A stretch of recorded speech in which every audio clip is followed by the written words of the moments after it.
അസ്സലാമു അലൈക്കും. പ്രിയപ്പെട്ട 2ാം ക്ലാസ്സിലെ വിദ്യാർത്ഥികളെ, രക്ഷിതാക്കളെ, ഇൻഷാ അള്ളാ ഇനി നമുക്ക് വരാനിരിക്കുന്ന എക്സാം എന്നുള്ളത് ഖുർആന് ഹിഫ്ള് പരീക്ഷയാണ്.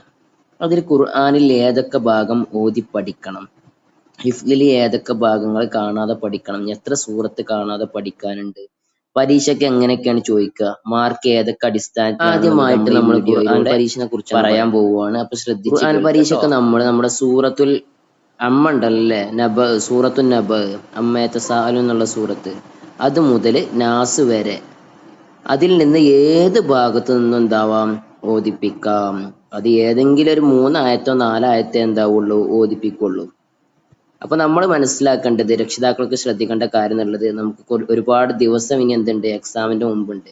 അപ്പൊ നമ്മുടെ മക്കളെ വേണ്ട രൂപത്തിൽ ഓതി പഠിപ്പിക്കുകയാണ് ചെയ്യേണ്ടത്. ഏത് ഭാഗത്തു നിന്നാണ് ഓതിപ്പിക്കുക എന്നുള്ളത് ആർക്കും പറയാൻ പറ്റൂല. കാരണം ഇത്രയും ലെങ്ത് ഉണ്ടല്ലോ. സൂറത്തു നബ മുതൽ സൂറത്തു നാസ് വരെ ഉണ്ട്. അതിൽ ഏത് ഭാഗത്ത് നിന്നും എന്താവും, 3 4 ആയത്താണ് ഒരു കുട്ടിനെ കൊണ്ട് ഓതിപ്പിക്കുക. ഇനി നമ്മൾ ഓതി കൊടുക്കുമ്പോൾ ശ്രദ്ധിക്കേണ്ട കാര്യം, നമ്മൾ ഓതി കൊടുക്കുമ്പോൾ അക്ഷരശുദ്ധിയോട് കൂടെയാണ് ഓതി കൊടുക്കണമെന്നുണ്ടെങ്കിൽ നമുക്ക് അതിന് 30 മാർക്ക് കിട്ടും. അഥവാ നമ്മൾ ഓതി കൊടുക്കുമ്പോൾ എവിടെയും ഒരു തടസ്സങ്ങളോ അല്ലെങ്കിൽ നമുക്ക് പ്രയാസമൊന്നുമില്ല, നമ്മൾ കറക്റ്റ് ഇങ്ങനെ ഓതി കൊടുക്കുകയാണെന്നുണ്ടെങ്കിൽ നമുക്ക് 30 മാർക്ക് കിട്ടും. പിന്നെ ഉസ്താദുമാരുടെ കയ്യിലുള്ള പേപ്പറിൽ കുറച്ച് ഹർഫുകൾ ഉണ്ടാവും, ഖാഫ്, അതുപോലെ തോ, അങ്ങനെ കുറച്ച് ഹർഫുകൾ ഉണ്ടാവും. അതിന്റെ മഹ്റജ് നമ്മൾ ഓതി കൊടുക്കുന്ന സമയത്ത് നമ്മൾ ഉച്ചരിക്കണത് ശരിയാണെന്നുണ്ടെങ്കിൽ അതിനും ഓരോരോ മാർക്ക് ഉണ്ടാവും. അങ്ങനെ 50 മാർക്കിലാണ് ഖുർആൻ പരീക്ഷ നടക്കട്ടോ. അപ്പൊ നമ്മുടെ രക്ഷിതാക്കൾക്ക് ശ്രദ്ധിക്കേണ്ട കാര്യം, മക്കളെ ഓതി പഠിപ്പിക്കുന്ന സമയത്ത് ഇതുപോലത്തെ അക്ഷരങ്ങളൊക്കെ അവർ ഉച്ചരിക്കുമ്പോൾ കറക്റ്റ് അല്ലേ നോക്കുന്നത്. ഒരു മോഡൽ പേപ്പറാണിത്. അപ്പൊ ഈ രൂപത്തിലൊക്കെയാണ് വരിക. അപ്പൊ അത് അടിസ്ഥാനത്തിൽ ഓതി പഠിപ്പിക്കുമ്പോ തന്നെ കുട്ടികളുടെ കാര്യത്തിൽ ശ്രദ്ധ ചെലുത്തുക. ഇത്രയും കാര്യങ്ങൾ ശ്രദ്ധിച്ചാല് നമുക്ക് ഖുർആന്റെ 50 മാർക്ക് വളരെ സിമ്പിളായിട്ട് നേടാൻ പറ്റും. പ്രത്യേകിച്ച് നമ്മൾ ശ്രദ്ധിക്കേണ്ട കാര്യം എന്നുള്ളത്, നമ്മൾ ഓതി കൊടുക്കുമ്പോൾ എവിടെയും നമുക്ക് പ്രയാസമില്ലാതെ സ്മൂത്ത് ആയിട്ട് ഓതി കൊടുക്കാൻ വേണ്ടി ശ്രമിക്കട്ടോ. അപ്പൊ നമുക്ക് സിമ്പിൾ ആയിട്ട് മാർക്ക് നേടാൻ പറ്റും. അടുത്തത് നമുക്ക് ഹിഫ്ളിന്റെ പരീക്ഷയ്ക്ക് എങ്ങനെ ചോദിക്കുക എന്നുള്ളതാണ്. അപ്പൊ നമുക്കൊരു 10-11 സൂറത്തോളം പഠിക്കാണ്ട്, ഫാത്തിഹ അടക്കം 11 സൂറത്ത് പഠിക്കാണ്ട്.